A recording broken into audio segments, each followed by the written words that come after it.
할렐루야! 살 수 있는 길 주님의 교회 김학준 목사입니다. 오늘 함께 은혜 받으실 하나님 말씀 제목은 성령 하나님을 따라가십시오입니다. 본 말씀은 로마서 8장 12절에서 16절까지의 말씀입니다. 그러므로 형제들아 우리가 빚진 자로 돼 육신에게 져서 육신대로 살 것이 아니니라. 너희가 육신대로 살면 반드시 죽을 것이로되 영으로서 몸의 행실을 죽이면 살리니 그릇 하나님의 영으로 인도함을 받는 사람은 곧 하나님의 아들이라. 너희는 다시 무서워하는 종의 영을 받지 아니하고 양자의 영을 받았으므로 우리가 아빠 아버지라 부르짖느니라. 성령이 친히 우리의 영과 더불어 우리가 하나님의 자녀인 것을 증언하시나니 사랑이 많으신 아버지 하나님께서는 예수님의 십자가 보혈의 은혜로 구원받고 하나님의 자녀가 된 사람에게 보혜사 성령님을 보내주셔서 살아가는 모든 날 대소사에 임하시고 예비하신 축복을 받도록 동행하시며 인도해 주십니다. 그런데 구원받은 성도들이 성령 하나님의 인도하심을 받지 못하는 이유가 무엇일까요? 성령 하나님께서 어떻게 인도하시는지를 몰라서입니다. 성령님께서 인도하실 때에는 하늘에서 천둥 치는 듯한 큰 소리가 나며 두렵고 떨리는 가운데 음성이 들리거나 어떤 기상천외한 일이 벌어지고 꿈이나 환상을 보아야 성령 하나님의 인도하심을 받는 것이라고 오해하고 있기 때문입니다. 제한받지 아니하시는 하나님께서 특정한 때 특별한 일을 위해 지명하셔서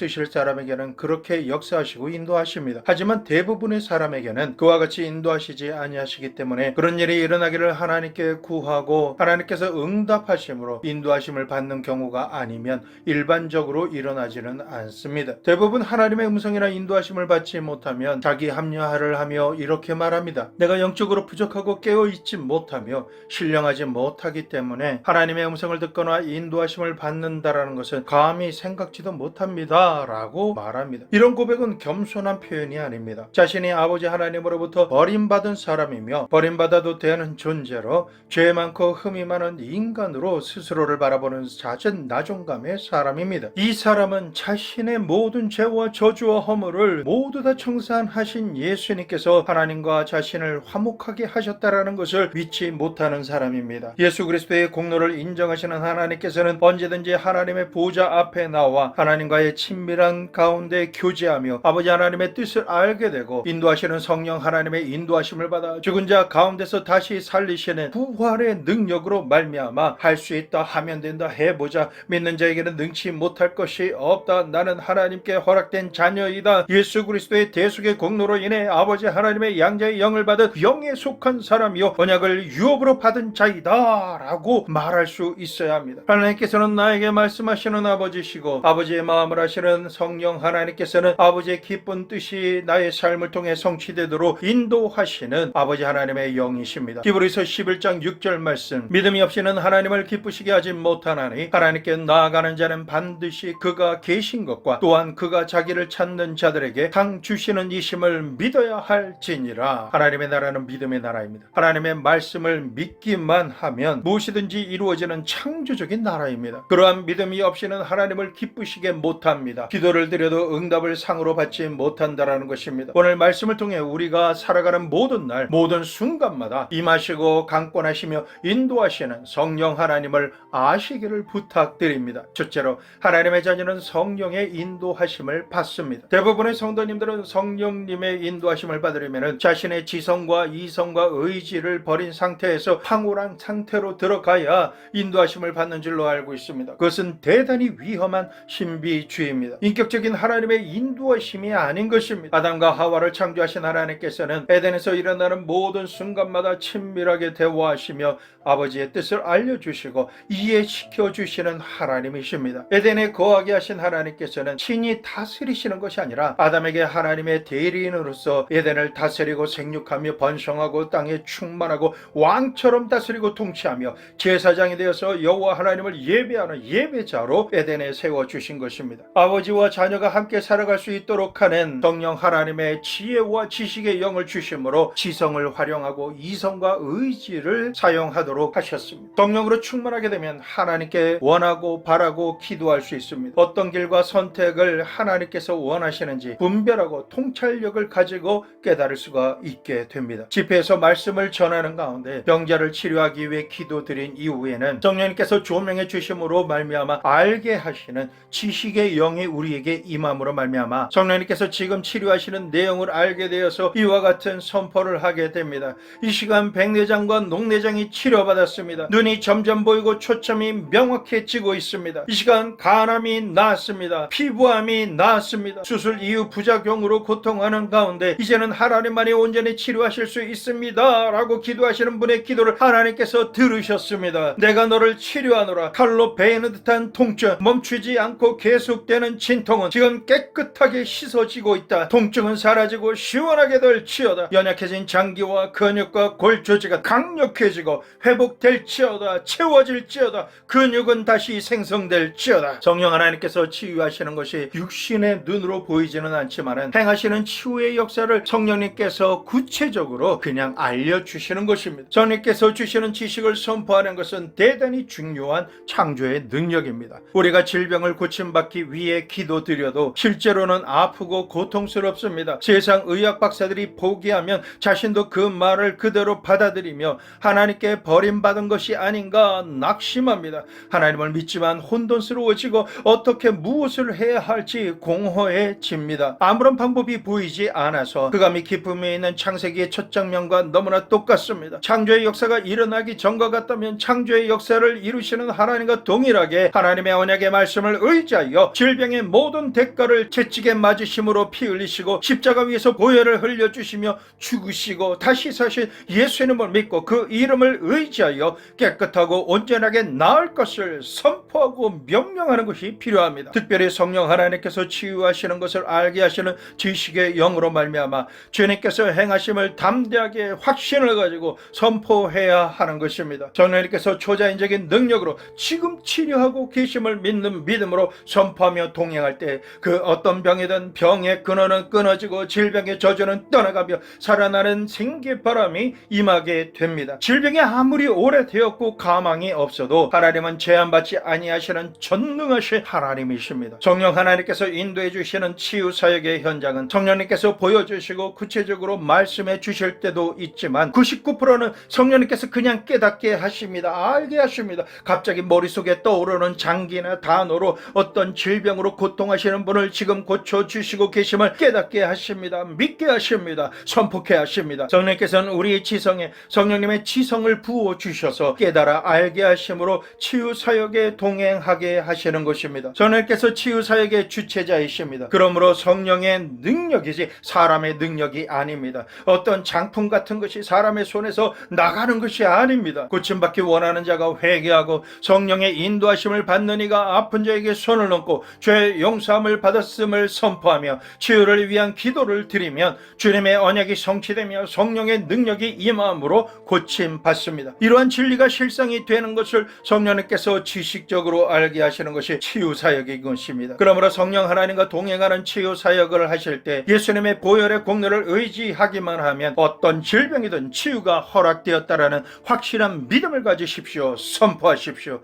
치유가 일어나는 시간대는 하나님의 주권 아래 있습니다. 그러므로 빨리 고침을 받는다, 아니면 너무 늦어진다, 늦어지면 포기하고 자기 십자가를 지고 살아가야 한다, 이러한 부정적인 선포를 하며 자기의 상황을 합리화하는 불신앙의 입은 재갈을 물려야 합니다. 신실하신 예수님을 믿지 않는 자는 제자라 할지라도 회당장 야이로의 딸이 죽어있는 방에 초청하시지 않으셨습니다. 예수님을 전적으로 믿는 사람만 죽은 자도 살리시는 방에 초대를 받을 수 있게 되는 것입니다. 성령 하나님께서는 절대 믿음, 절대 신뢰라는 단어를 소유한 사람이 성령님을 초청하며 모셔드리고 의지하고 기대함으로 바라보는 자의 믿음과 선포를 통해서 기적의 역사를 이루십니다. 삶에 어떤 문제가 생겼을 때 어떻게 해결해야 할지 깨닫고 어떤 선택을 하며 행할지를 성령님께 기도드려야 합니다. 그리고 응답하시는 주님께서 기도의 자리에서나 생활하는 모든 순간마다 응답하실 것을 기대하는 영적인 귀를 항상 기울여야 합니다. 응답하실 것을 기대함으로 들을 준비가 되면 조금 전까지만 해도 소망이 없던 곳에 기적이 일어나는 것을 보고 응답을 소유할 수 있게 됩니다. 대를 이어서 동일한 장소에서 물고기를 잡던 베드로는 지난 밤부터 새벽이 되도록 물고기를 잡으려고 힘쓰고 애를 써 보아도 한 마리도 잡지 못한 곳에 예수님께서 오셨습니다. 소망이 없고 피곤하고 지쳐있는 베드로의 배에 예수님께서 승선하셔서 천국 복음을 전해주시고 그 말씀을 듣고 있던 베드로에게 지명하심으로 가난의 영에 눌린 베드로를 간증이 있는 거룩한 부자가 될 수 있는 장소로 인도하셨습니다. 자신의 어부 상식으로는 실패할 수밖에 없는 장소와 시간대였지만 베드로는 깊은 곳으로 가서 말씀에 의지하여 오른쪽으로 그물을 던졌습니다. 이렇게 말씀에 순종하고 복종하며 실행할 때 사람의 지식과 지혜와 능력으로는 절대 있을 수 없는 일이 하나님만이 행하시는 기적과 축복으로 바뀌는 것을 보게 됩니다. 체험하게 됩니다. 예수 그리스도의 영신 보혜사 성령님께서 사방으로 가로막힌 삶의 현장 가운데 말씀과 성령으로 충만하게 임하실 때 문제를 해결하고 응답받게 하시는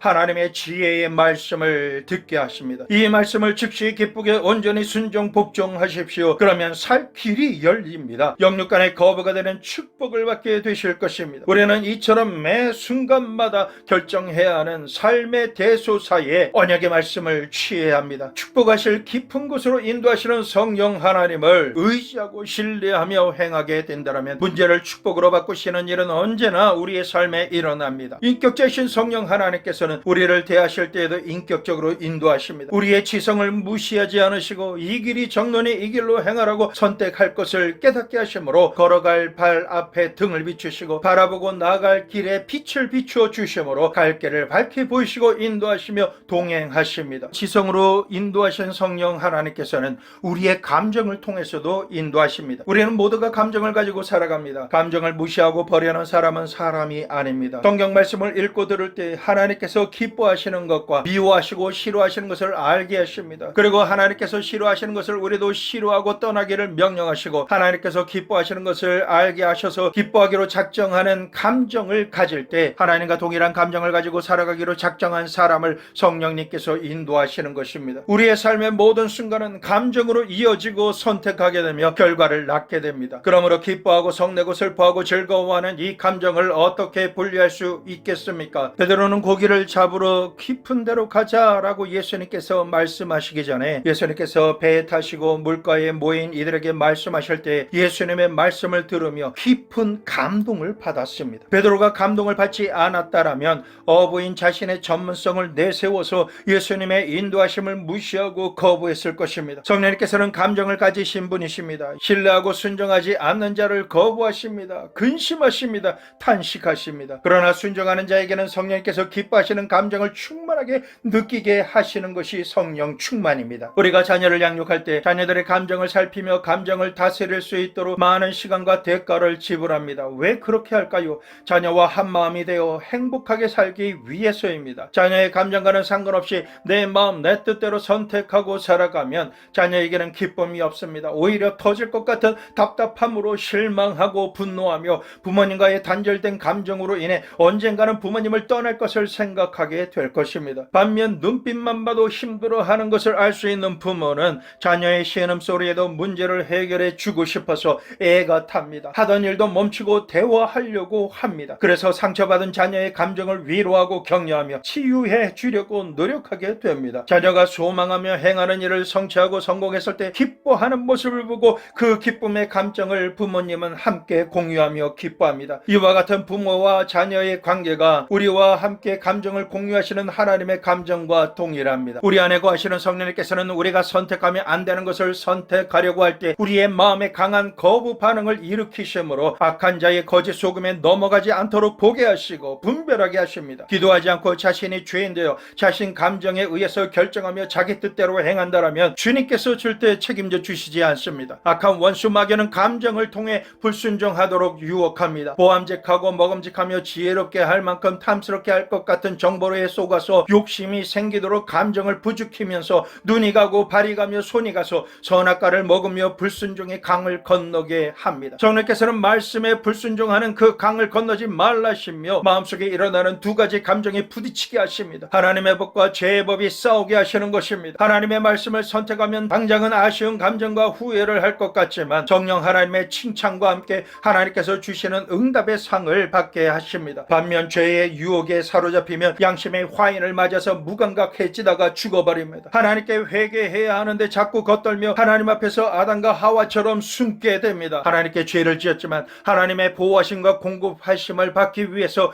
회개와 죄로부터 돌이킴이 없이 은근슬쩍 들어와서 거룩한 척하며 천국에 들어갈 수 있기를 바라지만은 결코 그럴 수는 없습니다. 주변 사람들을 속일 수 있을지는 모르지만은 성령님과 자신의 양심은 속일 수 없기 때문입니다.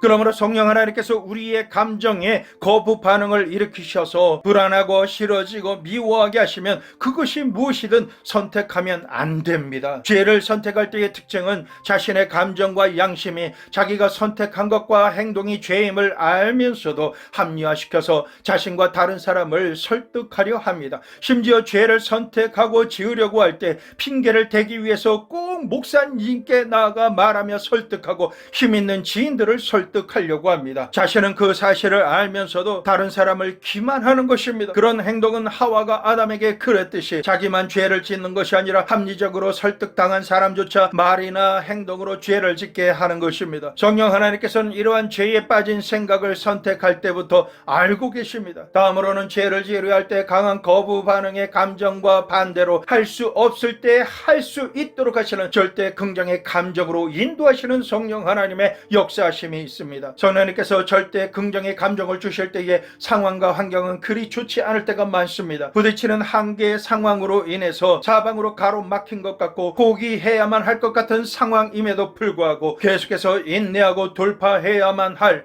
절대 긍정의 감정을 마음속에 부어주십니다. 그리고 눈을 들어 전능하신 주님을 바라보게 하십니다. 빌립보서 2장 13절 말씀, 너희 안에 행하시는 이는 하나님이시니 자기의 기쁘신 뜻을 위하여 너희에게 소원을 두고 행하게 하시나니. 자녀들이 자신들을 위해서라면 그 어떤 것도 아끼지 않고 대가를 지불하시는 부모님의 마음을 알게 될 때 부모님이 자신을 향해 가지고 계신 뜻이 자신을 힘들게 하고 고통받게 하려는 것이 아니라 오로지 자신을 위함임을 알게 하십니다. 이 마음을 가지신 부모님의 마음과 행하심을 알게 되고 부모님의 뜻을 알게 되면 부모님의 뜻을 나의 소원으로 받아들이게 됩니다. 억지로 행하는 것이 아니라 자신을 사랑하심으로 대가를 지불하시는 부모님을 기쁘시게 해드리기 위해서 열정적으로 도전하며 살게 되고 성취하게 됩니다. 그 결과 부모님과 자녀는 함께 기뻐하며 행복하게 되는 것입니다. 하나님께서는 내 아버지이십니다. 아버지가 내가 아버지를 기뻐하며 그 뜻을 소원으로 하여 행하여야 합니다. 하나님께서 기뻐하시는 감정을 느끼게 되면 나를 인정하시는 아버지를 기쁘시게 해드리기 위해 내 마음의 소원이 일어나게 됩니다. 절대 긍정의 감정을 가지고 주님께서 주시는 소원을 성취하기 위해 전진해 나가다 보면 힘들고 지치면 낭망할 때도 옵니다. 외롭고 쓸쓸할 때도 옵니다. 낙심이 될 때도 오는 것입니다. 하지만 그 어떤 상황 속에서도 성령 하나님께서는 우리를 보호하시고 공급하시며 말씀으로 위로하시고 격려해 주십니다. 여호수아 1장 5절 말씀, 내 평생에 너를 능히 대적할 자가 없으니 내가 모세와 함께 있었던 것 같이 너와 함께 있을 것임이니라. 내가 너를 떠나지 아니하며 버리지 아니하리니. 요한복음 14장 16절에서 18절 말씀, 내가 아버지께 구하겠으니 그가 또 다른 보혜사를 너희에게 주사 영원토록 너희와 함께 있게 하리니 그런 진리의 영이라. 세상은 능히 그를 받지 못하나니 이는 그를 보지도 못하고 알지도 못함이라. 그러나 너희는 그를 아나니 그는 너희와 함께 거하심이요 또 너희 속에 계시겠음이라. 내가 너희를 고아와 같이 버려두지 아니하고 너희에게로 오리라. 우리는 하나님의 숨결인 성령님을 호흡하고 있습니다. 성령께서는 우리 안에 거하심으로 우리의 지성과 감정을 통해 하나님의 뜻을 알게 하십니다. 선택하며 결단하고 행하게 하십니다.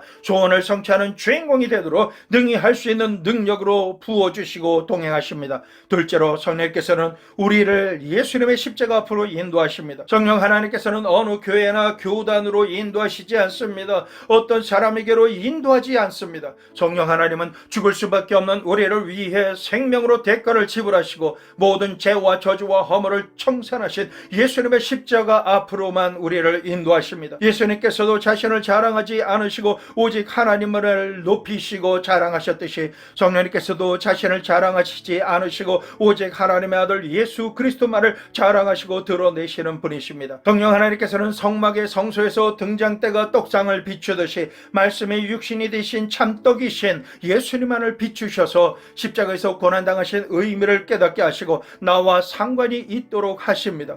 우리가 지은 죄를 용서함 받는다고 하니까 윤리적인 죄, 도덕적인 죄, 살인하고 간음하고 도적질하고 이웃에 대해서 거짓 증거하는 죄, 이러한 죄만 죄인 줄로 알고 있었습니다. 그러나 그런 죄는 회개하고 돌이키면 용서함을 받습니다. 그러나 예수 그리스도를 믿지 아니하면 용서받을 수 없습니다.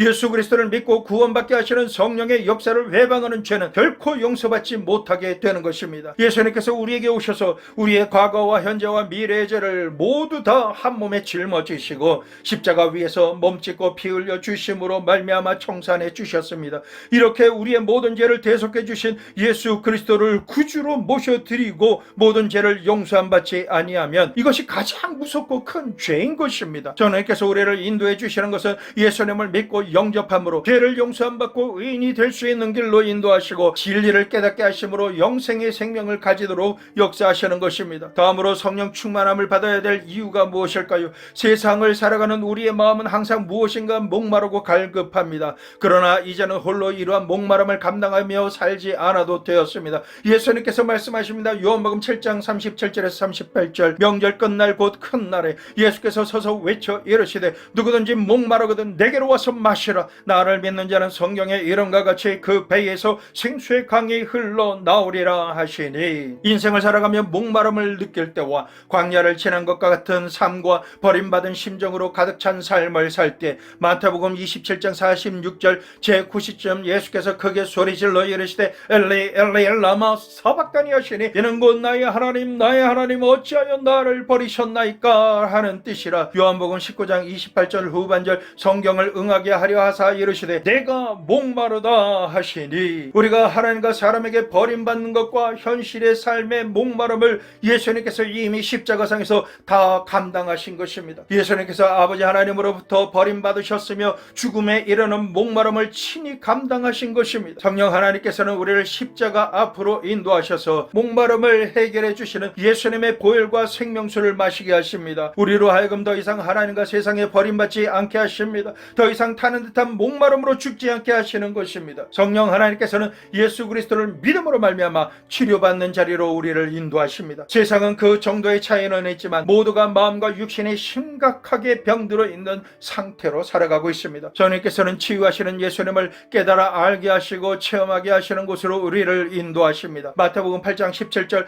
이는 선지자 이사야를 통하여 하신 말씀에 우리의 연약한 것을 친히 담당하시고 병을 짊어지셨도다 함을 이루려 하심이더라. 이사야서 53장 5절 후반절 그가 채찍에 맞음으로 우리는 나음을 받았도다. 베드로의 장모집에 지붕을 뚫고라도 자신을 고쳐주실 예수님 앞으로 나아간 중풍병자는 치료받기 원하는 믿음으로 인하여 죄를 용서함 받고 일어나 침상을 들고 걸어가게 됩니다. 베데스다 연못에서 고침받기 원했던 38년 된 병자도 예수님께서 고치셨고 혈류증 여인도 옷자락에 손을 대면 낫겠다라고 하는 성령의 감동을 받아 믿음으로 손을 대는 순간 피가 흐르는 그 문부터 고침을 받았습니다. 이처럼 성령 하나님께서는 질병으로 말미암아 가지게 된 마음속의 근심과 두려움과 공포를 더럽고 낡고 냄새나는 누더기 옷을 벗어버리듯이 모두 다 벗어버리고 일어나 걸어갈 수 있도록 감동을 주시고 인도하여 주시는 것입니다. 예수님의 십자가 보혈의 공로로 말미암아 모든 죄를 용서함 받고 구원받아 다시 살아나는 부활의 삶의 첫 열매인 치유를 받는 건강을 사지백체 5장 6부에 믿고 받아들여야 하는 것입니다.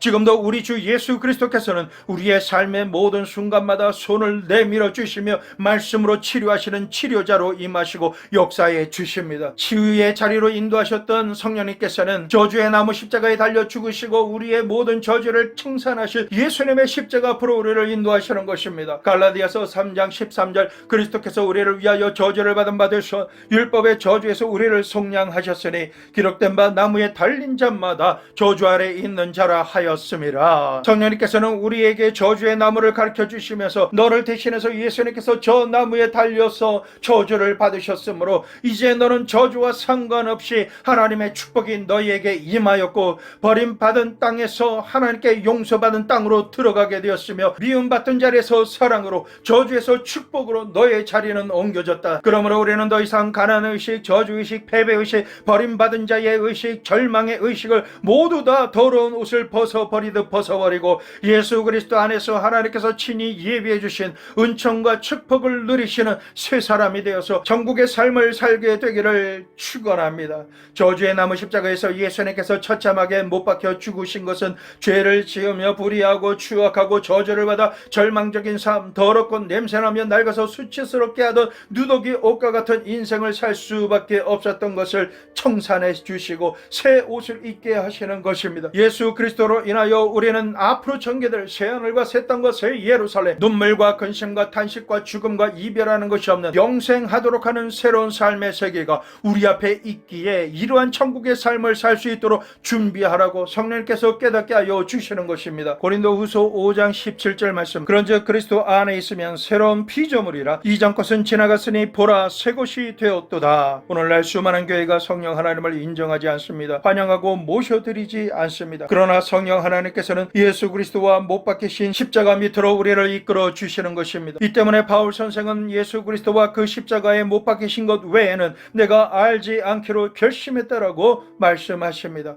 그러므로 우리도 성령 하나님으로 말미암아 옛사람을 누더기 옷처럼 벗어버리고 새 사람을 입어야 합니다. 죄의 용서함을 받은 사람, 성령의 생수를 마신 사람, 영육간에 치료받은 사람, 저주에서 해방을 얻어서 축복 속에 들어간 사람, 예수 그리스도의 나라에 속한 사람으로서 새롭게 변화된 자신의 위치와 신분과 이미지를 믿음으로 받아들여서 새 사람이 되기를 예수님의 이름으로 축원합니다. 실제로 응답받고 성취하며 열매 맺는 삶으로 성령님께서 인도하십니다. 로마서 14장 17절, 하나님의 나라는 먹는 것과 마시는 것이 아니요 오직 성령 안에 있는 의와 평강과 희락이라. 성령님께서는 우리가 죄를 버리고 의롭게 살며 추함을 버리고 거룩하게 살고 의의 열매가 맺혀지며 강같은 평화가 넘치도록 인도하십니다. 아버지 하나님께서는 성령을 보내주셔서 교회를 세우게 하시고 악한 원수 마귀의 권세를 이기게 하십니다. 마태복음 16장 18절 말씀, 또 내가 네게 이르노니 너는 베드로라. 내가 이 반석 위에 내 교회를 세우리니 음부의 권세가 이기지 못하리라. 이 땅에 성령으로 역사하셔서 세우신 교회를 향한 하나님의 마음은 너무나 엄중하십니다. 고린도전서 3장 17절, 누구든지 하나님의 성전을 더럽히면 하나님이 그 사람을 멸하시리라. 하나님의 성전은 거룩하니 너희도 그러하니라. 사람들이 온갖 죄를 다 지어도 용서를 받을 수 있지만 그리스도의 몸된 교회를 회파하고 회방하면 하나님께서 결코 용서치 아니하시고 그를 멸하십니다. 하나님께서는 우리가 교회를 섬기고 지키고 돌보기를 원하십니다. 에베소서 5장 29절, 누구든지 언제나 자기 육체를 미워하지 않고 오직 양육하여 보호하기를 그리스도께서 교회에게 함과 같이 하나니. 사람은 배고프면 자신도 먹고 가족을 먹이며 추우면 옷을 입히고 입습니다. 병들면 치료합니다. 지치고 피곤하면 몸을 쉬게 하고 채웁니다. 다른 사람이 공격하면 방어하고 결사적으로 지키고 돌봅니다.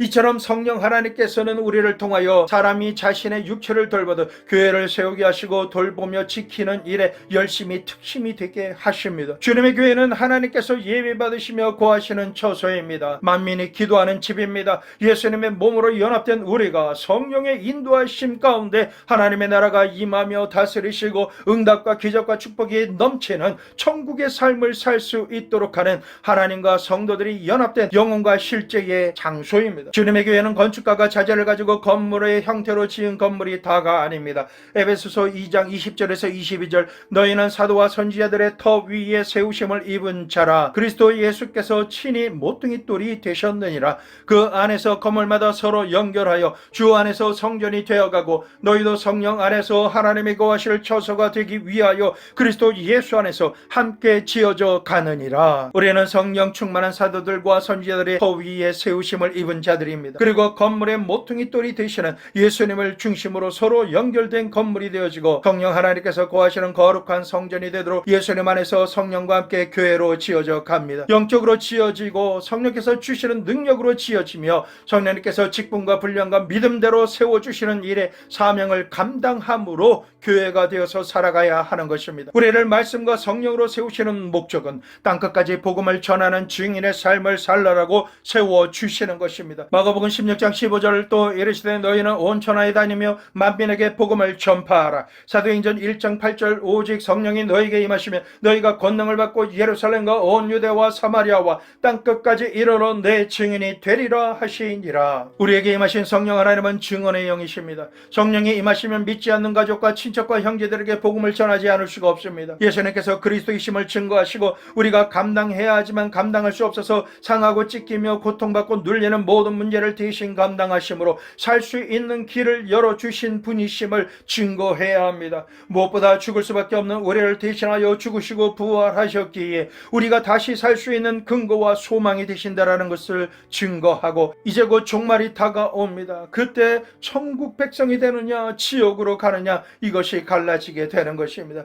이 사실을 증거하는 사람이 되도록 성령님께서 인도하십니다. 성령님께서 내주하고 계시고 인도하심을 받는 사람치고 말을 잘하든 못하든 자신의 부족함과는 상관없이 복음을 증거하지 않는 사람 사람은 없습니다. 복음을 증거해서 상대방이 받아들이든지 받아들이지 않든지 그것은 알 수가 없습니다. 믿음으로 받아들이는 것의 여부는 내 책임이 아닌 것입니다. 우리의 책임은 선포하는 것이요, 내가 할 일은 적어도 예수님의 그리스도요 구원해 주실 구세주이심을 전하는 것이 마땅히 내가 해야 할 일인 것입니다. 그러나 우리가 순종하면 성령 하나님께서 역사하셔서 구원받을 수 있도록 열매 맺게 하십니다. 저는께서 우리 안에 사랑과 희락과 화평의 열매만 맺게 하시는 것이 아니라 믿음과 소망과 사랑의 열매만 맺게 하시는 것이 아니라 더 나아가 영혼 구원의 열매를 맺게 하시는 것입니다. 내가 성령 충만한지 성령 충만하지 않은 사람인지 그것을 알 수 있는 방법은 간단합니다. 성령으로 충만한 사람은 복음을 전하지 않고는 견디지 못합니다. 아무리 자기가 성령 충만하다라고 떠들고 방언을 말하며 통변을 하고 성령의 은사를 모두 다 가졌다 할지라도 복음을 증거하지 않는다라면 성령 충만함을 받은 사람이라고 할 수가 없습니다. 아무리 신령한 척하며 쉰 목소리로 큰 소리를 쳐도 아무것도 아니는 울리는 꽹과리에 불과합니다. 반면 은사가 없는 것 같고 은사가 있어도 다른 사람과 비교하면 너무나 별 볼 일 없는 은사를 가진 것 같아 보여도 예수 그리스도를 증거하기만 하면 그 사람은 온전히 성령 충만한 사람이 행할 능력을 받은 것입니다. 그리고 순종하며 행한 사람이 되어 칭찬받게 되는 것입니다. 하지만 시험에 들어서 기도도 안 하고 성령 충만함이 사라지면 절대로 전도하고 싶어지지가 않습니다. 그러므로 우리가 성령 충만한가의 여부는 전도에 달려 있다라는 사실을 알아야 합니다. 예수 그리스도를 믿는 사람들은 모두가 성령의 사람들입니다. 성도 여러분, 감정적으로 내가 성령 충만하다라고 느껴지지 않다 하더라도 이렇게 선포하십시오. 나는 성령으로 충만한 사람이다. 우리 모두는 그리스도의 영을 가진 성령의 사람들입니다. 결코 보통 사람들이 아닙니다. 세상 사람들은 모두 다 정욕적인 사람들이지만 우리는 모두 다 성령의 사람들인 것입니다. 우리는 성령으로 살고 성령으로 행하며 성령의 능력으로 날마다 다시 살아나는 부활의 능력으로 살아가는 자들입니다. 그러므로 범사의 성령님을 인정하십시오. 의지하십시오. 환영하고 모든 영역에 초청하셔서 모셔드리십시오. 예수 그리스도께서는 우리를 구원하시기 위한 모든 일을 다 이루시고 하나님의 보좌 우편에 계시며 저님께서는 예수님께서 십자가 위에 못 박혀 죽으심으로 이루신 보혈의 공로를 아버지 하나님의 뜻에 따라 우리에게 나눠주시고 돌봐주시며 회개시켜주시고 날마다 장성한 믿음의 분량으로 자라도록 성장시켜주시는 성삼위일체의 한 분이신 하나님이십니다. 우리는 생명호흡이신 성령님이 없이는 살아날 수 없습니다. 성장할 수 없습니다. 능력 있는 삶을 살 수가 없으며 성취하고 승리할 수가 없는 것입니다. 예수님을 믿고 구원받았어도 성령 하나님의 역사하심이 없이는 영적으로 신앙생활하며 성장하며 발전하는 삶을 결코 살 수 없기 때문인 것입니다. 이 사실이 살고 죽는 것처럼 영적 생존을 위해 너무나 중요하기 때문에 예수님께서 이렇게 말씀하십니다. 마태복음 12장 32절 누구든지 말로 인자를 거역하면 사하심을 얻되